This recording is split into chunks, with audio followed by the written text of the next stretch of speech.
historic day today on Capitol Hill as public impeachment hearings begin. The first two witnesses facing off Republican lawmakers. The GOP claiming their testimony relies on hearsay evidence, and President Trump reacting just a short time ago, just after their hearing. Watch. Are you talking about the witch hunt? Is that what you mean? Is that what you're talking about? I hear it's a joke. I haven't watched for 1 minute because I've been with the president, which is much more important as far as I'm concerned. This is a sham and shouldn't be allowed. I want to find out who is the whistleblower, because the whistleblower gave a lot of very incorrect information, including my call with the president of Ukraine, which was a perfect call. Aside from that, there was also a back and forth about Hunter Biden today and whether there were concerns about his possible conflict of interest. Watch this. I raised my concern that Hunter Biden's status as a board member could create the perception of a conflict of interests.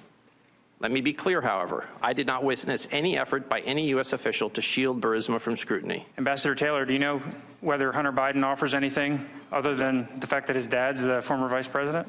I don't. Or at the time was the vice president? I have no knowledge of Hunter Biden. Well, you would agree it raises questions, right?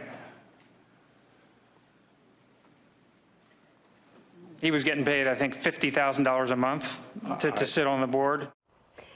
That exchange, Jesse, gets to this question of the Republicans asking for Hunter Biden to be one of the witnesses that is called. They don't know if it will be granted, but they keep banging that drum. Yeah, that's never going to happen. But I do want to zero in on Kent, our bow tie friend. I thought it was a risk with the bow tie. Here we go. But I think at the end it worked for him. He said some great breaking things news that can help with the Republican point of view here. He testified under oath, Juan, that Burisma was corrupt to the core and he wanted it investigated. He said the owner of Burisma stole billions of dollars from Ukraine, all of their energy licenses, paid off a prosecutor, and then fled the country. He said that he raised concerns to the Biden team about Hunter joining Burisma and got nothing from that. And then he said, Kent, the Democrat, star witness, said that there was nothing wrong with President Trump bringing up Burisma in the phone call with the Ukrainian president. That was totally normal. And then he mentioned the treaty that I mention all the time on this show, that he had total legal authority to mention that. And at the end, he said that when asked about Joe Biden, do you think Joe Biden, since he's running for president, should not be investigated? He said no one is above the law. And I think those were all great points for the Republicans. Let me help you. Yeah. I don't need help, but go ahead. I'm glad to help you, because it's so important that everyone understand there's nothing wrong with the president if he's representing the United States, saying it's in the national security interest of this country to go after corruption in the Ukraine. But instead, what did the president say? Joe Biden, Burisma, not because he's interested in corruption. He's interested in Joe Biden. So he could be the next president. So you can't just use the leverage of U.S. national security. It's not Trump's money.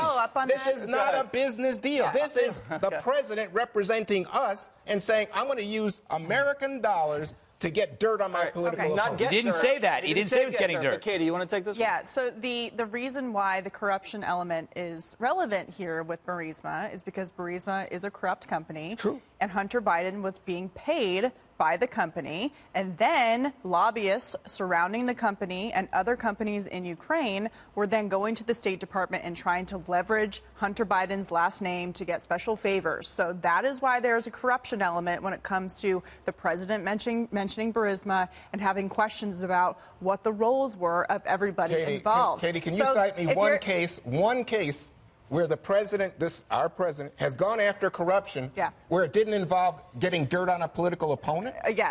He's gone after corruption in Central America. In Mexico. He's gone after corruption in a number of places. For the wall. In Mexico and China. It's always for Mexico and China, Juan. Yeah, for his you wanted a political country, purpose. I gave you two. Just one more note on that. You know, Zelensky, the president of Ukraine, was elected to try and combat this corruption. He's a new generation. And after the hearing, I thought what Adam Schiff said about him was very interesting. So now they're going after the character and the credibility of the Ukrainian president because he keeps saying, I feel bad and the witnesses said today, that he's not lying when he says he wasn't pressured by the president. Now, Adam Schiff is going out in front of the cameras and saying, well, he's new. He doesn't necessarily know what he was doing. The people have so much faith in him that he can do this, but maybe he was pressured by the president and couldn't push back. Let's get Greg in, because the other thing that Bill Taylor said about Zelensky was that he was new and that he was really excited about him because he was actually going to start doing some of the things that the United States had been asking for on Yeah, he didn't corruption. seem like somebody who was being, extorted, or he had no problems with what was going on. The fact is, you can't turn off leverage when you're a boss. It's implied whether you say it or not. Dana, when you ask your assistant for a sandwich, you don't say, "Could I have a sandwich or else?" The "or else" is implied because you're a monster. You're a monster, and if she doesn't give you a sandwich, it's over. She'll stop paying. Give me that dirt on Greg Gutfeld. Yes, but no. The fact is, it's money. Like every leverage is there, whether you like it or not. The one thing I like about this element of the impeachment process, this inquiry, the media is always trying to place you into two prisons. You either got to be for or against. But the Biden thing destroys the whole thing because they didn't see that coming. Now you got to be for the inquiry, even if it destroys Biden. No more prison of two ideas. Didn't the New Yorker do a story about this? Yeah. Yes, now you like that story. Wait a minute, you just said the media. I give up. All right, you give up, and we're going to go to break.